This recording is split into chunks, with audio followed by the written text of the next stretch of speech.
လေမတောက်ရဘူးလားမင်းမကိုကြောက်လို့လားမဟုတ်ပါဘူးငါမကြိုက်ဘူးပြီးတော့မမကလည်းဒါတွေမတောက်နဲ့လို့မှားထားမင်းကကြောက်နေတာပါကွာခိုးမောင်ရယောက်ျားဆိုတာအတော့အစားနဲ့မကင်ဘူးကွာငါမတောက်ဘူးအမီးပဲစားကုန်မယ်ခိုးမောင်ရဲ့အပြောကြောင့်သူ့တကယ်ချင်းများကမပြောနိုင်တော့ဘူးဆိုတဲ့ပုံစံနဲ့တဘောကွာအမီးစားတဲ့လူကတတ်တတ်ကိုရှိဟာခိုးမောင်မင်းတော့သေးပြီကတော့မင်းရှိမှငါခေါင်းကြီးရှိနေတယ်မင်းမှလာနေပြီမင်းမတကယ်ချင်းပြည့်ရဲ့စကားကြောင့်ခိုးမောင်စားမိမိတာအောက်ပြုတ်ကြတာနဲ့တပြိုင်နက်တချမ်းတန်နေကြတဲ့အမပြသူနေရဲကလေးကအတန်ကအဟိတ်တစားခေါ်မောင်နေဒီနေရာကိုဘာလာလောက်တာလဲဟမ်မမကျွန်တော်လာခဲ့အိမ်ရောက်မှဒီကိစ္စရှင်းမယ်သူ့လက်အားပါပါနဲ့အတင်ဆွဲကခေါ်လာတဲ့နေရဲကလေးအကြောင်းခိုးမောင်မလိုက်ပါလာရတယ်ဘေးတဆောက်တွေရှိတဲ့ကောက်မလေးတွေရဲ့ဒီလိုပြောသမျှလေးကြားရတယ်ကောင်းလေးကချောချောလေးနော်ဟုတ်ပါအဲ့ဒါကြောင့်ဟိုမိမဥစ္စာချောင်းနေတာနေမှာပေါ့စသဖြင့်တီးတို့တန်တွေကြားရတယ်ထူပါထဲမှာထွက်လာပြီးမမကကားတဲ့အတင်းခေါ်လာက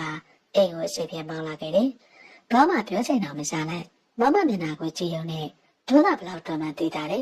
အိမ်ရောက်ချင်းကားရပြီဆိုတာနဲ့အေကန်နဲ့စောက်တာနဲ့ရှင်းပြစမ်းငါရဲ့ခွင့်ပြုချက်မပါပဲမသွားရဘူးလို့မမထားဘူးလားမမကျွန်တော်လည်းအရွယ်ရောက်ပြီလားလူတယောက်ပါကျွန်တော်လည်းပြောချင်ပါချင်မင်းဘယ်လောက်ထိအရွယ်ရောက်နေပြီမလို့လဲခေါ်မမင်းအမကမသွားနဲ့ဆိုမသွားနဲ့လေမမကျွန်တော်လွတ်လပ်ချင်တယ်ကျွန်တော်ကိုလွတ်လပ်ခွင့်ပေးပါအမြဲတမ်းအိမ်လေးပဲပိတ်ထားနေတော့မှလားမင်းကောင်မိကိုထုတ်เสียမလို့ခေါ်မနောက်လေအိမ်ထဲကအိမ်ဖြစ်မထွက်ရဘူးခေါ်မလည်းပြောနေရင်မှဒေါသထွက်လာရတယ်ကျောင်းတော်ကကျောင်းတက်နေစမလို့ချုပ်ချယ်တာနားလေလူရှာပေမဲ့အခုကျောင်းပြီးတော့လေလွတ်လပ်ခွင့်မရှိလှောက်ချိုင်တွေကငှက်တာကျွန်တော်တိရှိချောင်းမမစကားနားထောင်မှမဟုတ်တော့ဘူးမျက်ရည်စားတွေနဲ့ကလျာစကားကိုတောင်းအခန်းကအမောက်ထောင်ပြနေတဲ့ခေါးမောင်က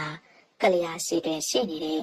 မို့ခေါးမောင်ကိုကလျာလက်ကဝကနေဆွဲလိုက်ပြီးပေါင်ဝတင်လိုက်က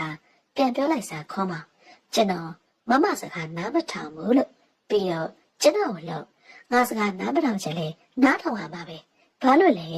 နင်းကပထွေးရသားဖြစ်နေလို့လေငါမနေကိုတေးတာမတော်ဆက်ပဲငယ်ငယ်ကလေးကခရွတ်ဆိုင်လာရတာလွယ်ရထင်းနေလို့လားအဲ့ဒါဆိုလေလွတ်ချလိုက်လေကျွန်တော်ကိုငယ်ငယ်လေးလို့ထင်နေတော့လားကျွန်တော်သက်19နှစ်ကျော်ပြီအသက်20ထဲမှာခေါင်းမောင်တရက်ဆက်ပြောပြီးတော့မမကသူ့ကိုမျက်ခုံးပေးပြရင်သူ့အားပွေချသွားတယ်မမကယောက်ျားတစ်ယောက်လိုတမ်းမာတာမို့သူ့အတွက်တော့အထူးဆန်းမဟုတ်တိုက်ခိုက်ရင်မှလည်းကြောကျင်လာတယ်မမကခေါင်းမောင်ကို